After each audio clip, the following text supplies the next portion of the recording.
चिनासी जिक्र कंदासीं पर ॿीहर कोरोना वायरस जो सिंध के नंढन वॾन शहरन में कोरोना वायरस की रोकथाम के लिए लॉकडाउन जारी है। अज 32 ॾींहं है लॉकडाउन जारी है, कारोबार बंद है। कराची, हैदराबाद, सखर, लाड़काणो, मीरपुर खास और शहीद बेनज़ीराबाद डिवीजन के नंढन वॾन शहरन में कारोबार बंद है। मलीर, बदीन, सिजावल, ठट्टो, दादू, MM खान, टंडो, अलैयार, मटियारी, जोही, मेहर, केन शाम ॿियनि शहरन में भी कारोबार बंद है। इन हवाले से हैदराबाद की सूरत-हाल मालूम कंदासीं। आवाज़ जो रिपोर्टर साकिब कुबर असां लाइन ते मौजूद है। साकिब, ॿुधाइजो हैदराबाद में कहिड़ी सूरत-हाल है, लॉकडाउन ते केतिरो अमल थी रहियो आहे? सिंध हुकूमत पारां कोरोना वायरस को बचाव के लिए लॉकडाउन जो ऐलान किया वियो। अॼु 32 ॾींहं है हैदराबाद में लॉकडाउन जो, पर हैदराबाद में जो अमल दरामद थींदे असांखे तमाम घटि नज़र पियो अचे। एक तरफ सिंध हुकूमत चए पई त असां लॉकडाउन में सख्ती कई है, पर हैदराबाद में असांखे कंहिं इलाइक़े में सख्ती नज़र न आई है। पर हैदराबाद में जेके वॾियूं मार्केटूं त ज़रूर बंद आहिनि, पर जिन इलाइक़नि में जेके नंढा कारोबार सनत इलाइक़ा जेके खुलियल आहिनि उते अवाम जो जेका वॾा हुजूम लॻा पिया आहिनि। सिंध हुकूमत पारां उन्हनि खे SOP ॾिनी वई हुई त कोरोना वायरस खां बचाव जे हवाले सां उन्हनि ते जेके अमल दरामद कंदा ऐं पोइ हू पंहिंजो कारोबार करे सघंदा। पर हैदराबाद जे मुख़्तलिफ़ इलाइक़नि में जेको टावर मार्केट जे हवाले सां ॿुधायां त टावर मार्केट में जेको आहे वॾे तादाद में जेके शहरी जेके आहिनि उते हुजूम लॻल आहिनि ऐं अवाम बि पहुतल आहे। पर कोरोना वायरस खां बचाव जे लाइ उते जेके दुकानदार आहिनि या ठेड़े लॻाईंदड़ जेके उन्हनि पारां के बि अहिड़ा उपाउ कोन वरिता आहिनि, के बि अहिड़ी एहतियाती तदाबीर इस्तेमालु न पई कनि। नई हैंड ग्लव्स असांखे उते नज़र आया, नई कंहिं शहरी खे जेको मास्क पातल हुया। सिंध हुकूमत चयो त शहरी घरनि खां ॿाहिरि ज़रूरु कमु काल आहे, अगरि जेकॾहिं निकिरनि था हू पंहिंजो मास्क पाइण खे लाज़िमी करार ॾियनि ऐं पोइ हू पंहिंजो ज़रूरु कमु काल लाइ निकिरनि। पर हैदराबाद में जेको आहे ॾींहों ॾींहुं जेको आहे मां तव्हां ॿुधायां त कोरोना वायरस जे मरीज़नि जो अंक जेको आहे ॾींहों ॾींहुं वधंदो पियो वञे। पर हैदराबाद जे शहरी अञा ताईं कोरोना वायरस जे मामले खे जेको आहे संजीदा वठण में असांखे किथे बि नज़र नथा अचनि। पर सिंध हुकूमत तरफ़ जेको आहे सिंध हुकूमत पारां जेको आहे लॉकडाउन त ज़रूरु ऐलान करे थी, पर हुन ते अमल दरामद बि कराए। हैदराबाद में जेको हिन वक़्तु मां तव्हां ॿुधायां त ईअं लॻे पियो त हैदराबाद में लॉकडाउन ख़तमु थी चुको आहे ऐं अवाम वॾे तादाद में जेको ॿाहिरि निकिता। अवाम जो चवणु आहे त रमज़ान शरीफ़ कुझु ॾींहंनि में अचण वारो आहे, जंहिंजी ख़रीदारी कराए, पर एहतियाती तदाबीर इस्तेमालु न पई कयूं वञनि ऐं जॾहिं त पुलिस वारा जेके डबल सवारी ते अमल दरामद कराईंदे बि असांखे घटि नज़र अची रहिया आहिनि। जी ठीक है, अवां जी वॾी मेहरबानी। साकिब तफ़सील खां आगाह करण जे लाइ नासिरीन हैदराबाद की सूरत-हाल मालूम कईसीं। हैदराबाद में भी लॉकडाउन जारी है। अवां खे ॿुधायूं पिया सिंध के मुख़्तलिफ़ शहरन में कहिड़ी सूरत-हाल है, लॉकडाउन है। अॼु 32 ॾींहं है, 32 ॾींहं भी कोरोना वायरस की वबा के शिकस्त ॾियण जे लाइ लॉकडाउन बरक़रार है। माण्हुनि खे घरनि ताईं महदूद कयो वियो आहे। ज़रूरत खां बग़ैर माण्हुनि खे ॿाहिरि निकिरण जी इजाज़त न आहे। कारोबार बंद है, माण्हू घरनि में महदूद आहिनि। जॾहिं त अवां खे ॿुधायूं पिया सिंध के मुख़्तलिफ़ शहरन की कहिड़ी सूरत-हाल है। लॉकडाउन के हवाले से कोरोना वायरस की वबा दुनिया में तबाही मचाए चुकी है। उन जे हवाले से लॉकडाउन लगायो वियो आहे। हुकूमत पारां कोरोना वायरस का बचण ऐं उन जे फैलाव के रोकण के लिए लॉकडाउन कयो वियो आहे। लॉकडाउन के हवाले से अवां खे आगाह कयूं पिया। सिंध के नंढन वॾन शहरन में कोरोना वायरस के शिकस्त ॾियण के लिए 32 ॾींहं भी लॉकडाउन बरक़रार है। मुख़्तलिफ़ शहरन की सूरत-हाल खां अवां खे अपडेट कंदा हलूं पिया। कंबर, शहदादकोट, जैकबाबाद, कशमोर, कंदरकोट, घोटकी और खैरपुर ज़िलन में भी शहरी घरन ताईं महदूद आहिनि। पुलिस और रेंजर्स जो गश्त भी जारी है। लॉकडाउन ते अमल कराइण जे लाइ अवां खे ॿुधायूं पिया अॼु 32 ॾींहं है सिंध के नंढन वॾन शहरन में कोरोना जारी है। माण्हुनि खे घरनि ताईं महदूद कयो वियो आहे, जॾहिं त कारोबार बंद है, ट्रैफिक भी बंद है। अवां खे आगाह कयूं पिया नाज़रीन सिंध के मुख़्तलिफ़ शहरन की कहिड़ी सूरत-हाल है। लॉकडाउन लगायो वियो आहे। कोरोना वायरस के शिकस्त ॾियण जे लाइ लॉकडाउन के वधीक सख्त कयो वियो आहे। इन हवाले से नौशर फिरोज की सूरत-हाल मालूम कंदासीं। आवाज़ जो रिपोर्टर ज़ाहिद कायम खानी असां लाइन ते मौजूद है। ज़ाहिद, ॿुधाइजो नौशर फिरोज में कहिड़ी सूरत-हाल है। अॼु 32 ॾींहं है, लॉकडाउन जारी है। जी बिल्कुल, 1 महीने का वक्त गुजरी वियो है। नौशर फिरोज जिले में सिंध हुकूमत पारां कोरोना वायरस के रोकण जे लाइ ऐं हिकिड़े पासे लॉकडाउन जे करे जिते माण्हू गरीब माण्हू जेके आहिनि या विचोलो तबिको जेको आहे या उजरत ते कमु कंदड़ जेके माण्हू आहिनि उहे तमामु घणो परेशान आहिनि। सिंध हुकूमत पारां डबल सवारी ते पाबंदी वारी जेका पाबंदी आहे मोटरसाइकिल ते हुन ते को अमल न पियो थिए ऐं जेके समाजी फासला रखण वारो जेको मामलो हाणे आस्ते आस्ते लॉकडाउन ते जेका शुरूआत वारी सख़्ती हुई हुनमें जेका आहे उहो अमल जेको आहे अमली तौर ते घटि नज़र पियो अचे। मुख़्तलिफ़ दुकान खुली विया आहिनि, मुख़्तलिफ़ कारोबार खुली विया आहिनि ऐं हुनखे रोकण जे लाइ जेका इंतज़ामिया जेको आहे को बि क़दम न कया आहिनि। हिकिड़े पासे माण्हू एहतियात करे रहिया आहिनि ऐं जेके राशन जी न मिलण जी दावूं करे रहिया आहिनि, इमदादी पैसा न मिलण जी दावूं करे रहिया आहिनि। त अजीब सूरत हाल आहे। नौशहर फिरोज ज़िले मुख़्तलिफ़ शहरनि ऐं मुख़्तलिफ़ तालुकनि में काफ़ी जेके शहर आहिनि उहे पाण मुरादो खुलियो विया आहिनि, हुते समूरो कारोबार खुलियो वञे थो। ऐं लॉकडाउन ते जेको शुरूआत में अमल कराइण वारो जेको मामिलो हुयो, हाणे नौशहर फिरोज ज़िले में जेको आहे उहो सख़्ती वारो जेको माहौल आहे उहो नज़र न पियो अचे। जी ठीक है, अवां जी वॾी महिरबानी। ज़ाहिद तफ़सील खां आगाह करण जे लाइ नासिन अवां खे नौशहर फिरोज़ जी ताज़ी सूरतहाल खां आगाह कयोसीं। लॉकडाउन जारी आहे, अॼु 32 ॾींहं आहे सिंध में लॉकडाउन जारी आहे। माण्हू घरनि ताईं महदूद आहिनि, कारोबार बंदि कयो वियो आहे। अवां खे मुख़्तलिफ़ शहरनि जी ताज़ी सूरतहाल खां आगाह कयूं पिया। कोरोना वायरस जी वबा फैलियल आहे, जंहिंखां पोइ लॉकडाउन कयो वियो आहे। 32 ॾींहं आहे, लॉकडाउन बरक़रार आहे। सिंध जे मुख़्तलिफ़ शहरनि जी ॻाल्हि कयूं पिया, जिते कारोबार बंदि आहे, माण्हू घरनि ताईं महदूद आहिनि, जॾहिं त कराची, हैदराबाद, मीरपुर ख़ास, नवाबशाह, लाड़काणो, जेकबाबाद, दादू ऐं ॿियनि शहरनि में लॉकडाउन बरक़रार आहे। रुख कंदासीं गंबड़ जो। गंबड़ जी कहिड़ी सूरतहाल आहे मालूम कंदासीं। आवाज़ जो रिपोर्टर किशोर कुमार असां सां लाइन ते मौजूदु आहे। किशोर, ॿुधाइजो गंबड़ में कहिड़ी सूरतहाल आहे लॉकडाउन जे हवाले सां?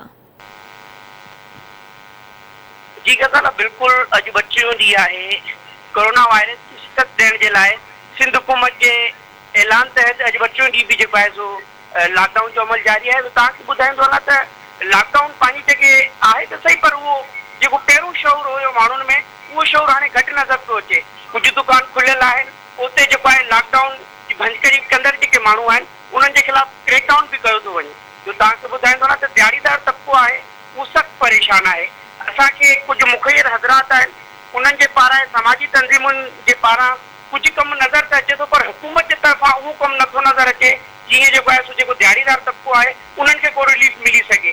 छाकाणि सफ़ेद पोस्ट जेको माण्हू आहे उहो इंतिहाई परेशान आहे। उन सां गॾोगॾु जेके रोज़मर्रा जेके कमाईंदड़ आहिनि डेली वेजेस ते, उन्हनि वीचारनि खे सख़्तु ॾुखियाईनि खे मुंहुं ॾियणो थो पए।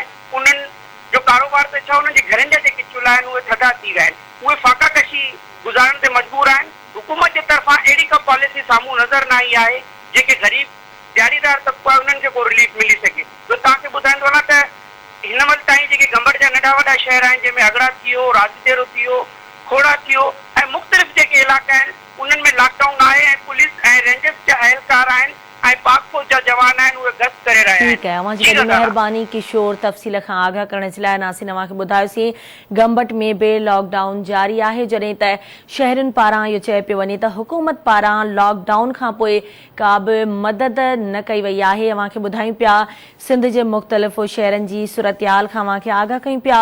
32 ॾींहं आहे हुकूमत पारां लॻायल लॉकडाउन जारी आहे। कोरोना वायरस जी वबा केतिराई माण्हू जेके आहिनि मुतासिर कया आहिनि, केतिरियूं जानियूं गिड़काए चुकी आहे। इन वबा खे मुंहुं ॾियण जे लाइ हुकूमत पारां लॉकडाउन लॻायो वियो आहे। माण्हुनि खे घरनि में रहण जी अपील कई वई आहे। माण्हुनि खे घरनि ताईं महदूद कयो वियो आहे।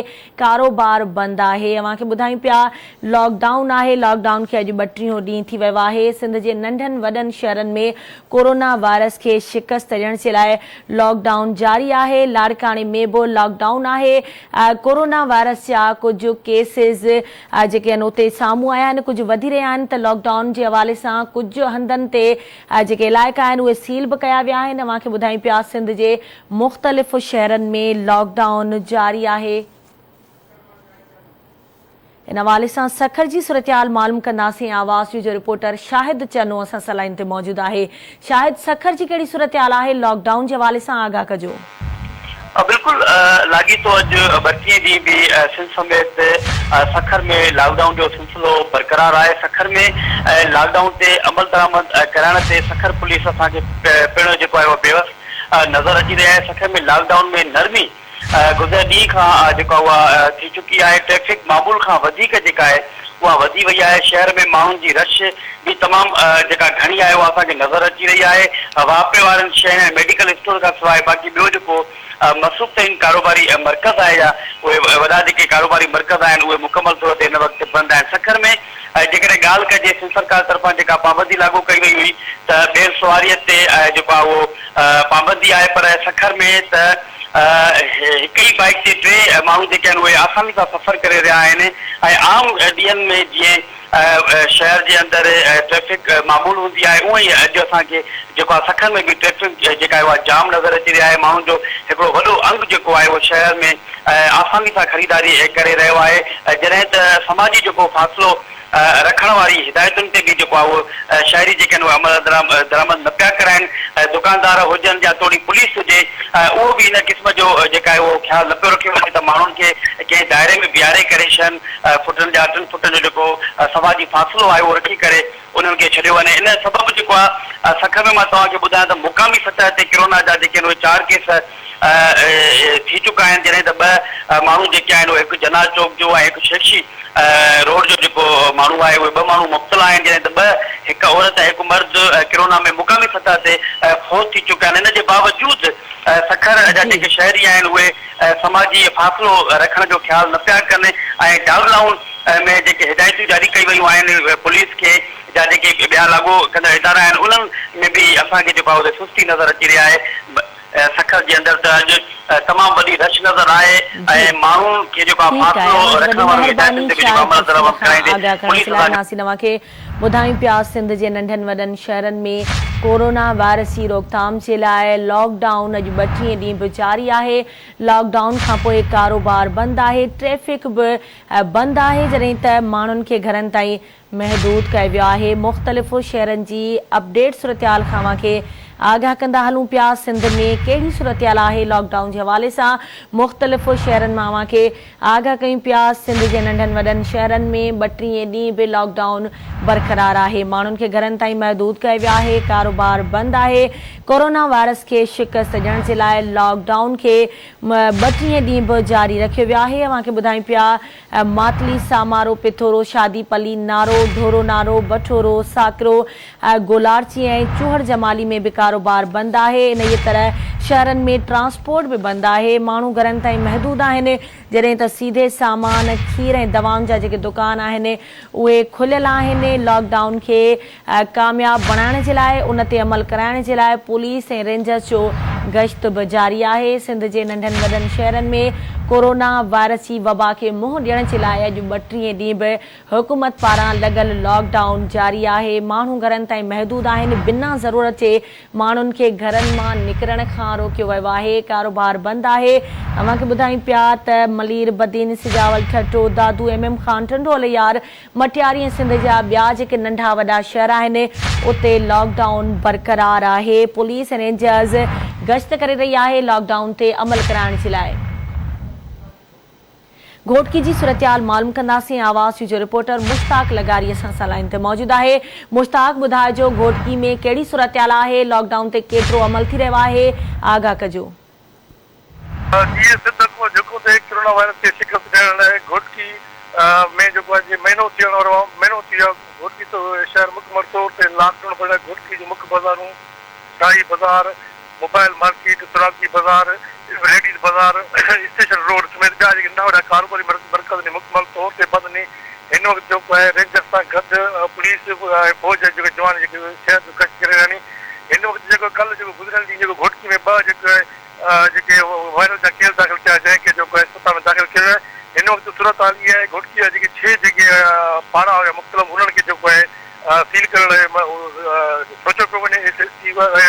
डॉक्टरी टीम दौरो कयो हो, पर अञा ताईं उन्हनि खे सील मुकमल तौर सील न कयो वियो आहे ऐं उहे ॾिसनि पिया त जेके वायरस निकिते घोटकी जा 2 जेके लोकल माण्हुनि खे वायरस निकिते, तंहिंजे करे उहा घोटकी जा जेके 6 पारा हुया उन्हनि खे सील करण लाइ सोचियो पियो वञे, मीटिंग थी आहे। हिन वक़्तु इहो ॿुधाईंदो हलां त घोटकी शहर मुकमल तौर ते लॉकडाउन भरियल आहे ऐं जेके एहसास कपल जा पैसा जेके हुया उहे औरतुनि में विराया पिया वञनि। हिन वक़्तु घोटकी शहर मुकमल तौर ते लॉकडाउन सिर्फ़ु जेको किराना स्टोर, जनरल स्टोर ऐं जेको सब्जी ऐं फ्रूट जी दुकान खुलियल हुई। जी ठीकु आहे, अव्हांजी वॾी महिरबानी मुश्ताक तफ़सील खां आगाह करण जे लाइ।